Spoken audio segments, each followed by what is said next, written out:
And we're hoping that we're going to be able to use what you teach us today, and so we can get our kids to be better writers. And we're going to shut off a couple of lights, and then we'll let you get started. Great, thank you. If you have any questions, please ask. Well, I would love to first just have a bit of a conversation with you. So I've only been to Colorado, let me think, twice actually. I've been to Denver once and Colorado Springs once, so I love Colorado. Of course, I say that with the certainty of someone who's never been there in winter, so I might change my opinion if I have to face a lot of snow coming from Seattle.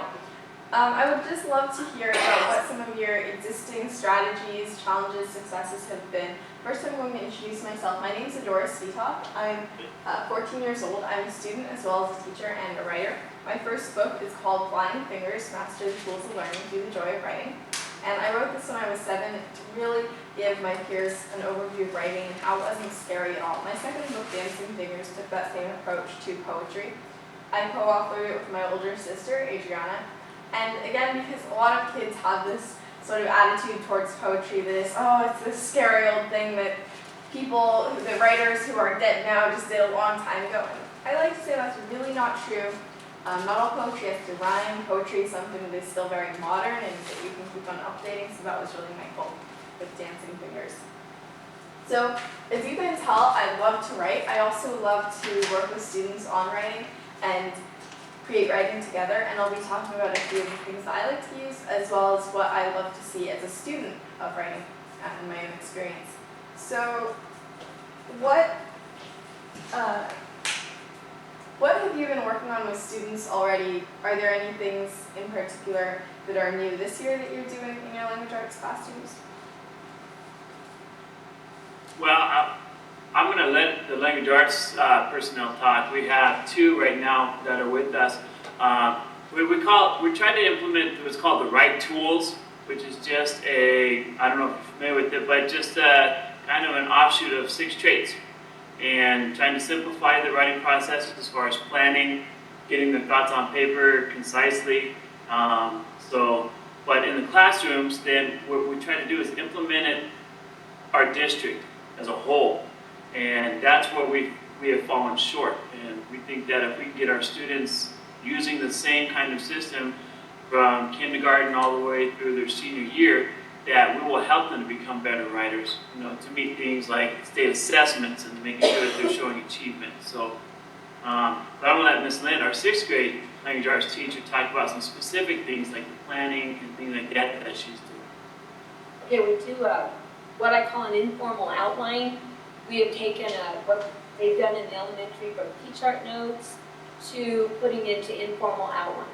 My biggest problem I'm finding is the kids keep telling me, I don't know enough, I haven't done enough. And I go back and say, well, what did you do in football? What are some strategies? What do you do in sports? Well, I don't play sports. What do you do in video games? What do you do with Legos? To get them to write down and brainstorm. We have some very good successes, but I'm going to say probably 40% are still struggling on how am I going to put this down and then write it coherently. That idea generation stage, yeah, definitely. I know because so many of my peers, when I ask them what don't you like about writing, it's so hard to come up with ideas. And I know that my older sister, she's a very good writer, but when she has like an essay prompt on a test, she took 5 minutes just kind of staring at it for a little while trying to make the ideas happen. So I guess when I'm working with students and they're having a lot of difficulty coming up with ideas, I basically use those same techniques of asking questions. Another thing that I love to do is to really collaboratively write with students. If I see that students are having a lot of difficulty after I've handed them an assignment, then I would say, let's work on this together. Why don't I get ideas to be contributed from everyone? And I think that when students are seeing that there's less pressure, oh, I have to make this assignment, it has to be really, really good, that when they see that I'm doing the writing and that they're just contributing ideas, then it can really help them be a little freer, I guess. So that's one of the things that I love to do. Are there any other strategies, challenges, successes that you face? Well, I teach 7th and 8th grade and I try to align with my co-teacher here. So students work at planning and trying to organize their ideas. So mine, I kind of give them a start. It's not so much creating those ideas, but trying to organize them. And then, I guess, motivating them to develop enough to support it, to have something to say. Like they just want to say the bare minimum.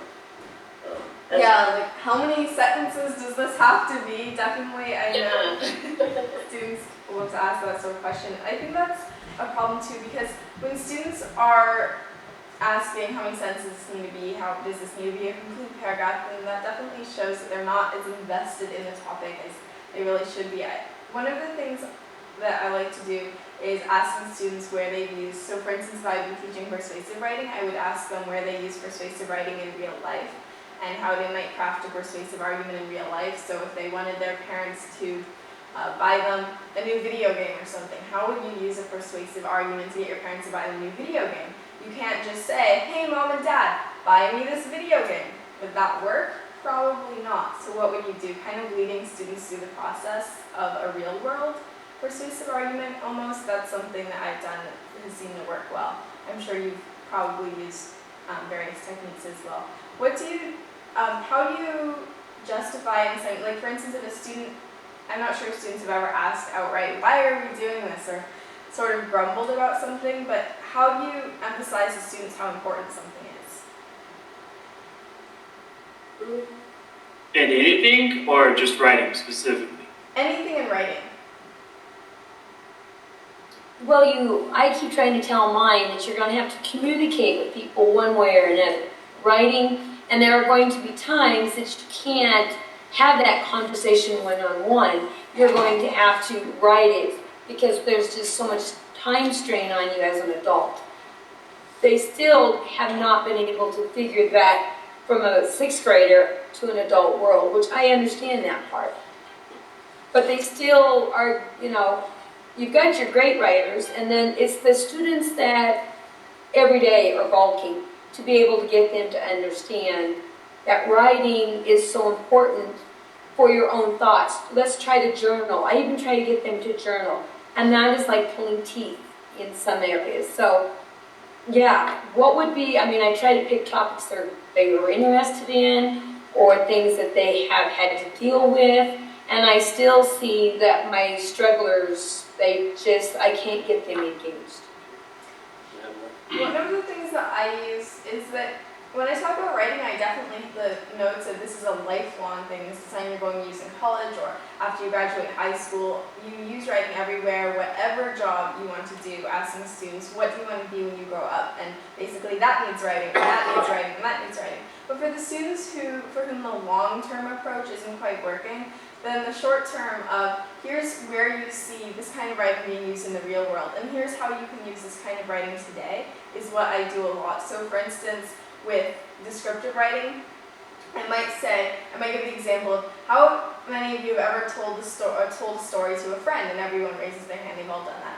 And I say, now imagine if a friend came over and told a story to you, and they said, man, I had a lot of fun yesterday. We went to a place, and this place was really cool, and it was awesome, and it had stuff, and we loved playing, and what would you think of that story? And the students say, well, I wouldn't really get what was going on. And I say, that's exactly why you need to use descriptive writing. You need to explain, you need to describe, because otherwise your story will be very unclear. And so something that really brings the example kind of down to their level to something that they're doing every day anyway has succeeded with some students. That's something that I like to do. As far as today's presentation, I'll be talking some about strategies and some about technology as well. So what is the computer use like in your classroom? Would you say you use the computer every day in the classroom? No. Yeah. We do not have the technology. Minimal. Minimal. Okay. So some of these technologies require internet access, but the great thing about them all is that they don't require students to be at a home computer with internet access. So if that's a challenge, then that's something to consider. The first thing that I always do when I'm giving a presentation is explaining how the type of writing I'm talking about ties into the real world. So with persuasive writing, I sort of mentioned this example, but I might show an example of, say, a menu. This is one from Red Robin. It's always great descriptive writing. And then I ask students to identify where adjectives are and how descriptive writing is being used. So for instance, sauteed mushroom burger. A mushroom lover's dream come true, loaded with fresh, plump, sauteed mushrooms, a hint of garlic parmesan, spread and topped with melted Swiss for that extra yum.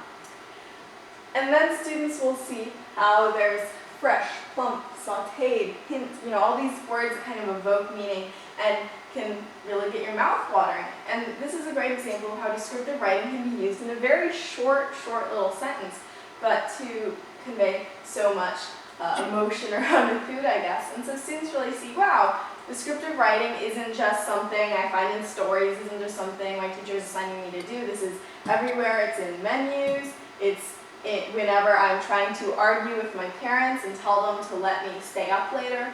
So I might have students find the main point, kind of the topic sentence in this little girl's argument. She's trying to say, you should let me stay up later. So that's kind of the equivalent of the thesis statement. Because I'm older now and I don't need as much sleep, supporting evidence, I'll be happier and less grumpy about going to sleep.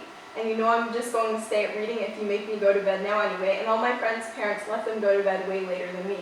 So I asked students to find where's the main thing she's trying to convince her parents of, where are the supporting details, and what do you think would happen if she just said, you should let me stay up later, and didn't have any of these supporting details. So students really see the point of adding evidence. I also might show an example of, say, an advertisement in a magazine. How an advertisement in a magazine even uses persuasive writing. It would have all these reasons listed. Or how politicians give speeches about why they should be elected. Another advertisement there. Really drawing it into the real world, showing students, hey, these are examples of where this writing is being used. It's not just something on paper that you have to do for this long off thing. You can make advertisements, you can use your persuasive writing skills to convince your parents of things. It's very useful to you right now. Being a writer is also incredibly important. For me, when I tell students that I write every day. Some people are actually surprised that I would want to write, but the point of being a writer, I think, is that it really models the writing behavior. Students see that I love writing and that I'm not scared of writing, but that I really approach it with a spirit of adventure, I guess. And I think that hopefully that rubs off a little bit. So the idea of modeling writing behaviors, not showing students any antipathy towards writing, I guess, and I'm sure that this isn't something you do, but I know that I've talked to students who say, well, my teacher didn't seem to like writing very much, and that was something that made them a little bit less into writing as well. So modeling the writing behaviors with something like collaborative writing can be really handy. Writing in front of your students, being able to work with them to demonstrate. A lot of times students feel that there's a sort of adversarial relationship with writing because, oh, I'm getting this homework and I have to do this. My teacher is just doing this to me, so we have to turn this in. And that's not a very good relationship to start off on. So for me, I love to do collaborative writing, especially when I'm starting off to explain a concept. So if I'm talking about descriptive writing, for instance, one of my favorite subjects, I would ask students, how can we revise this? How do we add details to this passage? How do we add details to this passage to make it more descriptive using the things that we just learned about the 5 senses?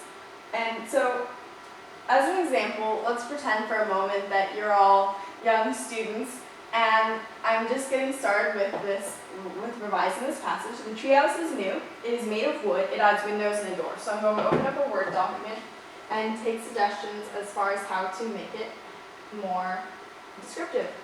So, anyone have some ideas on, why don't we start with the treehouse? How could we add some details? What are some details you think we should include? Color. Color, definitely. So we should include a detail like color. What are some other details we should include? Size. Size. Great. Condition. Condition. Kind of tree. I'm sorry? Kind of tree. Kind of tree.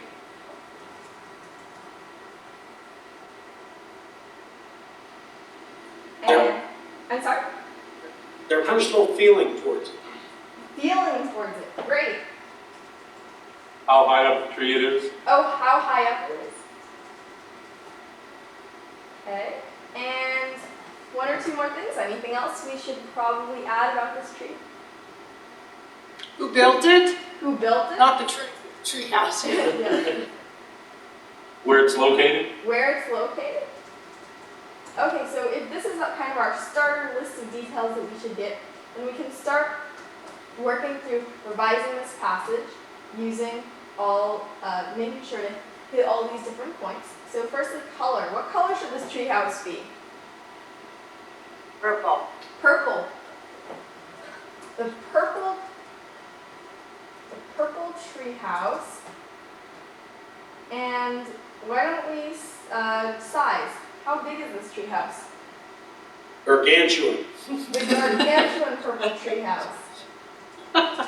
Okay, so the gargantuan purple treehouse, and there's still something more. And I might Ow. show students, instead of saying the treehouse is purple, the treehouse is big, we can have better sentence structure by, and take up less space by saying something like the gargantuan purple treehouse stands tall or short. How high up is it? 10 feet. Stand 10, or would it be stands? I guess sits 10 feet tall. That sounds, or, okay. Sits 10 feet tall above the, where is it? Is this a rainforest? Is this a regular forest? Is it in the middle of nowhere? It's their backyard. It's in The oak grove. above the, sorry? Above the oak grove, Above the oak grove in the, whose backyard? The what family's Mr. backyard? Smith's. The Smith family. Great. The gargantuan purple treehouse sits 10 feet tall above the oak grove in the Smith family's backyard. Already in that one sentence, we've really packed out details. So we have color, we have size, we have how high up it is, and type of tree with oak grove, and who built it, Smith family, and where it's located. So now we can talk about some, what about condition and feelings toward it? What kind of condition do you think the treehouse is in? It's a bit dilapidated. The treehouse, maybe I can, let's see, unfortunately, the treehouse is a bit dilapidated. So how can we expand on that? I love the idea of this From- dilapidated treehouse. Sorry, From neglect. I'm sorry? From neglect. From neglect, okay. So there are some floorboards poking out and one, and a bird has made a nest on the roof. Okay, so now with what we know about it being dilapidated from neglect, what is the Smith family's feelings toward the treehouse? They don't care no more. So No, remorse because the bird nest is emptied and the children have gone away. oh, now that's really adding Having a a style. skeleton. So this would definitely be a great time to talk about how to add mood to a piece with that rather. Okay, so and that's very poetically beautiful too. So the Smith family stopped caring about the treehouse long ago when the birds went away and the children. Alright, so our newly descriptive passage, I will read this out. The gargantuan purple treehouse sits 10 feet tall above the oak grove in the Smith family's backyard. Unfortunately, the treehouse is a bit dilapidated from neglect. There are some floorboards poking out and a bird has made a nest on the roof. The Smith family stopped caring about the treehouse long ago when the birds went away and the children too. And then I could go through and edit this a bit, so I might say what word have we been using a lot? So the treehouse, the treehouse, the treehouse. So I might take out one of the instances of treehouse to have better word choice. Unfortunately, or I might just say it in this case. Unfortunately, it is a bit dilapidated from neglect.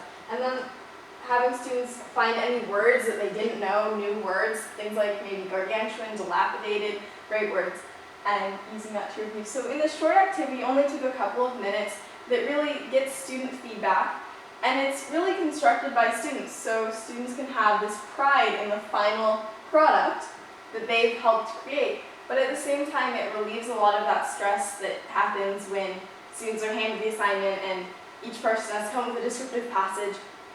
And that's great to do, I think, right after a collaborative activity when people are a little more confident. Okay, I've seen the teacher do it, now I think I can too. Another effect it has is sort of the poison tester effect. Students can be a bit skeptical of assignments a lot of times, especially if it sounds especially hard and arduous. So, oh, we have to write this 3-page essay. What? I bet the teacher would never do this assignment and she had to do it herself. You know, there's a lot of grumbling and we have it so unfair. By doing this collaborative writing exercise, you're really kind of testing the waters. You're showing students, no, it's not scary. It's perfectly okay. Look, we're doing it together just fine. The collaboration part of it can take away that adversarial, oh, the teacher is doing the student part, it's working together, building a partnership to create a really nice piece of writing.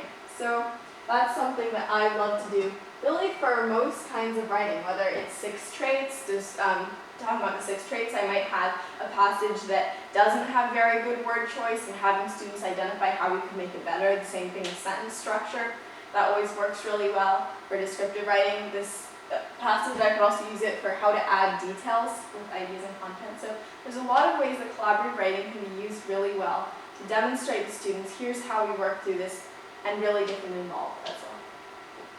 So, back to the presentation.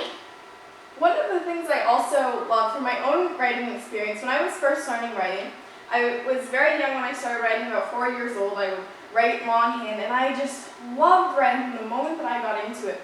But I also recall that I was a horrible speller. I was a bad speller. I mean, I guess you might say I was okay for 4 years old, but I would repeatedly make the same mistakes over and over again. And even me looking back at my old journals, I can't believe how badly I spelled.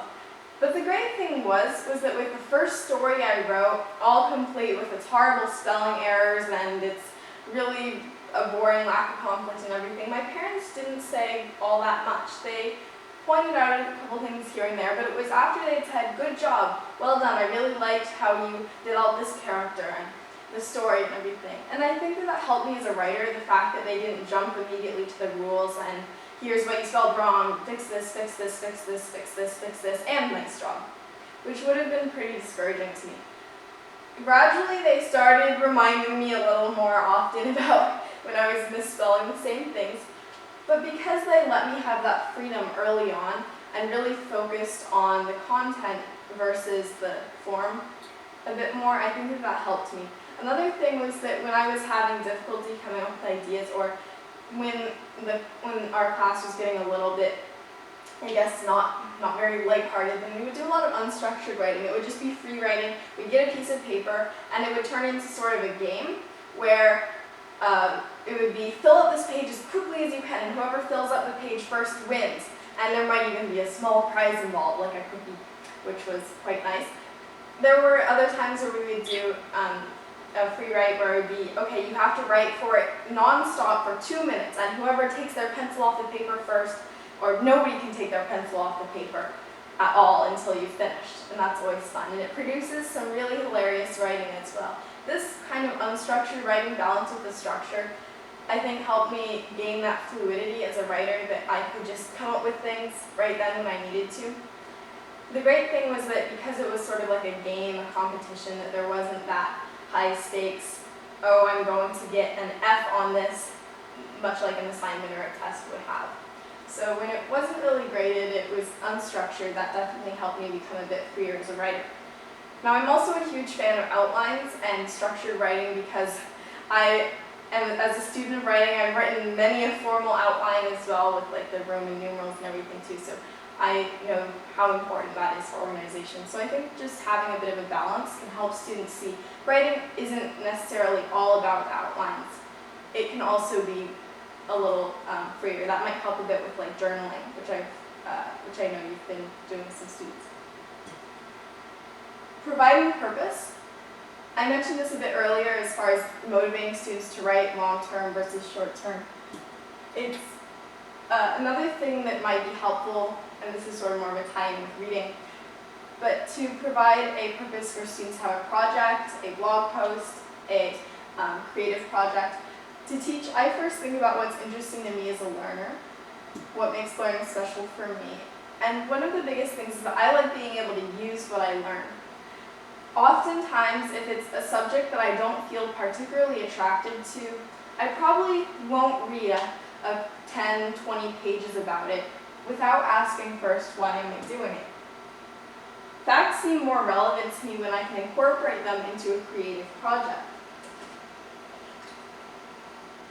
I find it a lot easier to process new information if I'm reading for inspiration or looking for ideas to include in stories, poems, or blog entries. I think that most students are probably this way, as in that they have to see kind of where is this information going? Why am I doing this research? So if I have a creative project in mind when I read it, I have a greater sense of purpose. Instead of reading something because my teacher told me to read it, I'm looking for information that will be useful for my purposes to make my creative project better. In this case, I know that Queer Purposes motivates students quite a bit. So for instance, if you have a class blog or you're interested in setting up a class blog, that's something a lot of teachers I've worked with have said works really well. There's EduBlogs for education, WordPress, Blogger. They all allow you to make it private just to a certain number of people. This is a great way for students to showcase what they have learned, and because other students are seeing it and can provide feedback, this is a great way to talk to students about digital netiquette as well, if you're interested in incorporating that. Even if it's something traditional on paper with a pencil, that can be great. Anything that just provides students with a purpose, something where they feel like their learning is a little bit more self-directed, can help quite a bit. Make writing visual. When students hear something like outline, planning, organizing, it can seem really abstract and a little hard. So you're using rate tools in the classroom, as I recall. And I think that that really hits that point of making the writing visual. How have the students responded to that? They like it, they enjoy it, the outline, once they get the hang of it, and I model it every week for about 6 or 8 weeks, and they have to write in their composition books exactly, and I'll have a different topic every day. Okay, now we're going to do the outline. What do I do next? What do I do next? You write on the board, what do you do next? And they enjoy that part of it. Great. I'm glad to hear it. That's an excellent example of the students working together, how much fun can really happen when that takes place. So I think that one of the great things that Write Tools addresses is how to visualize the planning process, how to visualize when you're first coming up with topics. And that's something super important for students to be able to see what they're doing. And so I also love to use various technology tools and get students to kind of create different things. So for instance, if I were to talk to students about, okay, we're going to write our 3-page essay or something, which would probably be a bit scary sounding, then I might go to a Prezi. Has anyone here used Prezi before? No. Okay, so Prezi is just a Zooming presentation software. It's online, and we should have it open.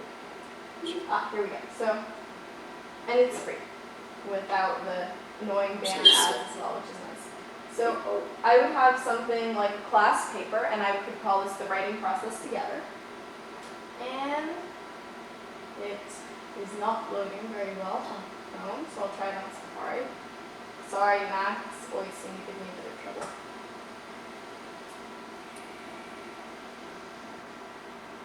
Here we go.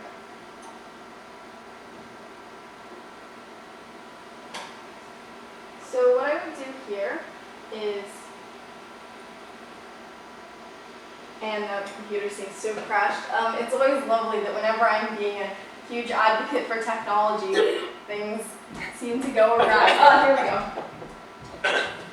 Well, let's just. So I have the brainstorm research results. This is actually just a template that I didn't have to work to create. It was automatically loaded. So I could go and take any of the it loads. Here we go. So our paper, we could name this something way better and just asking students to first go to this brainstorm area. So some various ideas for our paper that we're going to kind of outline as an example. All right, so I'm going to add an idea, the superiority of cats.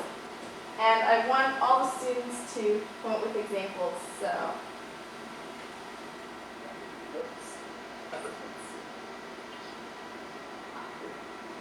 So what are your ideas? What do you think would make a good, persuasive paper?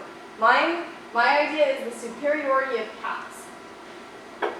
Why cats are better than all other types of pets. So imagine that you're students. What are some other ideas? Just throw them out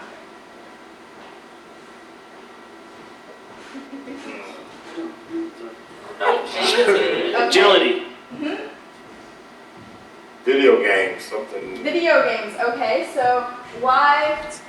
No, Just brainstorm with ideas. the ideas. Oh, what we're gonna write What you about? want to write about. Oh, I thought we were writing about cats. What's the best Oh thing to do? no, we're just brainstorming. Sorry, I should make that more clear. We're just brainstorming different potential topics that we're trying to convince. Okay. So. dude, you're in left field. I guess that was me. No. So we have superiority of cats. Why? Okay, did someone say something about video games? How could we take video games and make that into a convincing topic?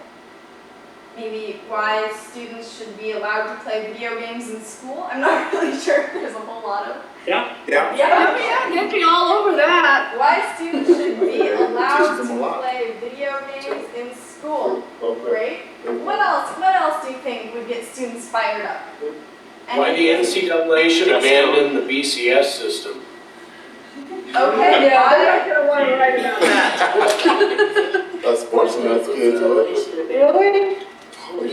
Yes. Now, I am struggling to understand both of those acronyms. The NCAA is the National, okay. Legion Association of Athletes. That's it. Okay, I knew it had something to do with sports. But you can really tell I'm such a huge athlete from my cluelessness about. Whenever. Here's one.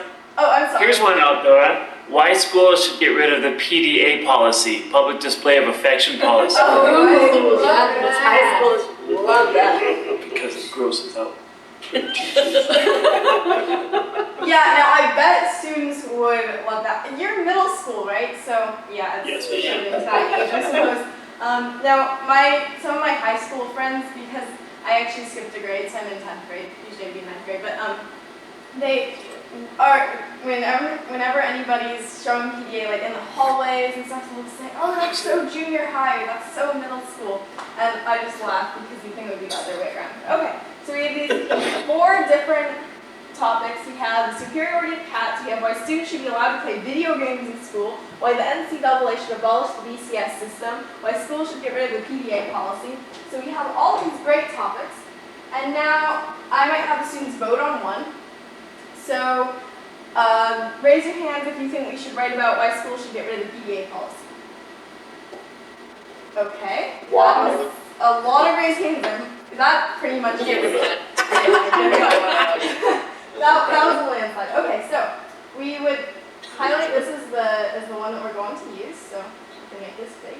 And so this is our main topic. Now we could move on to our research. So by research, I mean students could maybe interview the principal or interview their teacher about why does the school have this policy in the first place, interview other students, get some good quotes, maybe think of some scenarios, dig up an event where somebody was actually getting it. What would be the punishment? Like detention or suspension? In school suspension. In school Yep. suspension. Okay. So maybe dig up an incident where there's a very disgruntled student and I should have been suspended just because I was publicly displaying this. So they would do all this research, incorporate some of these quotes, some of these anecdotes that they found, as well as their own evidence.